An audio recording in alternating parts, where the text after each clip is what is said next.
അന്തരിച്ച മുൻ മുഖ്യമന്ത്രി ഉമ്മൻചാണ്ടിക്ക് താനുമായി യാതൊരു തരത്തിലുള്ള പ്രശ്നവും ഉണ്ടായിരുന്നില്ലെന്ന് ഗതാഗത വകുപ്പ് മന്ത്രി കെ.ബി. ഗണേഷ് കുമാർ.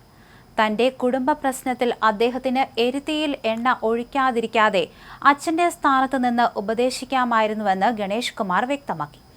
ഉമ്മൻചാണ്ടിയോട് രാഷ്ട്രീയമായ നീതികേട് കാണിച്ചത് താനല്ലെന്നും മന്ത്രി ഏഷ്യാനെറ്റ് ന്യൂസ് ചാനലിന് അനുവദിച്ച അഭിമുഖത്തിൽ വ്യക്തമാക്കി. സോളാർ കേസിൽ ഉമ്മൻചാണ്ടിയെ വേട്ടയാടിയത് ഗണേഷ് കുമാർ ആണെന്ന് ചാണ്ടി ഉമ്മൻ എം.എൽ.എ. അടുത്തിടെ ആരോപിച്ചിരുന്നു. ഇതിനെതിരെയാണ് ഗണേഷ് കുമാർ വീണ്ടും രംഗത്തെത്തിയിരിക്കുന്നത്. ഉമ്മൻചാണ്ടിയുമായി മരിക്കും വരെ ഒരു പ്രശ്നവും ഉണ്ടായിരുന്നില്ല. ഉമ്മൻചാണ്ടി എന്ന വ്യക്തിയെ ബഹുമാനിക്കുകയും ഇഷ്ടപ്പെടുകയും ചെയ്യുന്നയാളാണ്. എന്റെ കുടുംബം ഇല്ലാതാക്കിയെന്ന് പറഞ്ഞത് വ്യക്തിപരമായ കാര്യമാണ്. അദ്ദേഹത്തിന് എരുതിയിൽ എണ്ണ ഒഴിക്കാതിരിക്കാതെ അച്ഛന്റെ സ്ഥാനത്ത് നിന്ന് ഉപദേശിക്കാമായിരുന്നു. തെരഞ്ഞെടുപ്പ് അടുത്ത വേളയിലാണ് ഈ പ്രചരണമുണ്ടായത്. ഉമ്മൻചാണ്ടിയോട് നീതികേട് കാണിച്ചത് ഞാനാണോ? അദ്ദേഹം ജീവിച്ചിരിക്കെ കോൺഗ്രസ് നേതാക്കളായ രമേശ് ചെന്നിത്തലയെയും വി.ഡി. സതീശനെയും പ്രതിപക്ഷ നേതാവാക്കിയത് ഞാനാണോ? മന്ത്രി ചോദിച്ചു. തന്റെ പിതാവും മുതിർന്ന കോൺഗ്രസ് നേതാവും ഗണേഷ് കുമാറിന്റെ പിതാവുമായ ആർ ബാലകൃഷ്ണപിള്ളയും തമ്മിലുള്ള ബന്ധം ദൃഢമായിരുന്നുവെന്നാണ് ചാണ്ടി ഉമ്മൻ എം.എൽ.എ. ഒരു പരിപാടിയിൽ പറഞ്ഞത്. തന്നെ സ്നേഹിച്ചതുപോലെയാണ് ഗണേഷ് കുമാറിനെയും അപ്പൻ സ്നേഹിച്ചതെന്നും ഗണേഷ് കുമാറിന്റെ അമ്മയെ താൻ ആന്റി എന്നാണ് വിളിച്ചിരുന്നതെന്നും ചാണ്ടി ഉമ്മൻ കൂട്ടിച്ചേർത്തിരുന്നു.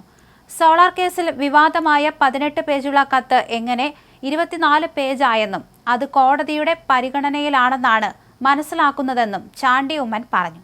18 പേജുള്ള കത്തിൽ ഉമ്മൻചാണ്ടിയുടെ പേര് എഴുതി ചേർക്കുകയായിരുന്നുവെന്നാണ് ആരോപണം. അതിനിടെ ഉമ്മൻചാണ്ടിക്കും കോൺഗ്രസ് നേതാക്കൾക്കുമെതിരെ ലൈംഗിക ആരോപണം ഉന്നയിച്ചുള്ള 4 പേജ് കത്ത് ഗണേഷ് കുമാറിന്റെ നിർദ്ദേശപ്രകാരം എഴുതി സോളാർ കേസ് പ്രതിക്ക് കൈമാറിയത് ശരണ്യ മനോജാണെന്ന് ഫെനി ബാലകൃഷ്ണൻ മൊഴി നൽകിയിരുന്നു. സോളാർ കേസ് പ്രതിയുടെ കത്തിൽ ഉമ്മൻചാണ്ടിയുടെയും കോൺഗ്രസ് നേതാക്കളുടെയും പേര് എഴുതി ചേർത്തതെന്ന കേസിൽ ഗണേഷ് കുമാർ നേരിൽ കണ്ട് സഹായം അഭ്യർത്ഥിച്ചെന്നും ഫെനി മൊഴി നൽകി. 2015 ഏപ്രിലിൽ MC റോഡിൽ ഏനാത്തിനും കൊട്ടാരക്കരയ്ക്കുമിടയിലായിരുന്നു ഗണേഷ് കുമാറുമായുള്ള കൂടിക്കാഴ്ച. ഗണേഷിന്റെ PA പ്രദീപ് കുമാറാണ് തന്നെ വിളിച്ചു വരുത്തിയത്. മറ്റൊരു കാറിലെത്തിയ ഗണേഷ് പ്രദീപിന്റെ കാറിൽ കയറുകയും ഫെനിയോട് സഹായം അഭ്യർത്ഥിക്കുകയും ചെയ്തു. പ്രദീപിനെയും ശരണ്യ മനോജിനെയുമാണ് കാര്യങ്ങൾ ചുമതലപ്പെടുത്തിയിരിക്കുന്നതെന്നും അവർ പറയുന്നത് പോലെ ചെയ്യണമെന്നും പറഞ്ഞു. പിന്നീട് പലതവണ ഫോണിൽ വിളിച്ചും നിർദ്ദേശങ്ങൾ തന്നിരുന്നു. 2015 മെയ് 12-ന് MC റോഡിൽ കൊട്ടാരക്കര ഫെയ്ത്ത് ഹോമിന് സമീപം കാത്തുനിന്നാണ് ഗണേഷ് കുമാറിന്റെ ബന്ധുവായ ശരണ്യ മനോജ് കാറിലെത്തിയ ഫെനിക്കും പ്രതിക്കും കത്ത് കൈമാറിയത്. 4 പേജുള്ള കത്തിൽ മുൻ മുഖ്യമന്ത്രി ഉമ്മൻചാണ്ടി സോളാർ കേസ് പ്രതിയെ ക്ലിബ് ഹൗസിൽ പീഡിപ്പിച്ചെന്നും KC വേണുഗോപാൽ, അടൂർ പ്രകാശ്, AP അനിൽകുമാർ, ഹൈബി ഈഡൻ എന്നിവർ പല സ്ഥലങ്ങളിൽ പീഡിപ്പിച്ചെന്നും എഴുതിയിരുന്നു. എന്തിനാണ് ഇങ്ങനെ എഴുതിയിരിക്കുന്നതെന്ന ഫെനിയുടെ ചോദ്യത്തിന് ഇവരെല്ലാം ചേർന്നാണ് ഗണേഷിന്റെ മന്ത്രിസ്ഥാനം നഷ്ടപ്പെടുത്തിയതെന്നും അതിനവർക്കിട്ട് പണി കൊടുക്കണം എന്നുമായിരുന്നു മനോജിന്റെ മറുപടി. തിരുവനന്തപുരത്തെത്തിയാണ് കത്ത് പ്രതി സ്വന്തം കൈപ്പടയിൽ മാറ്റിയെഴുതിയത്.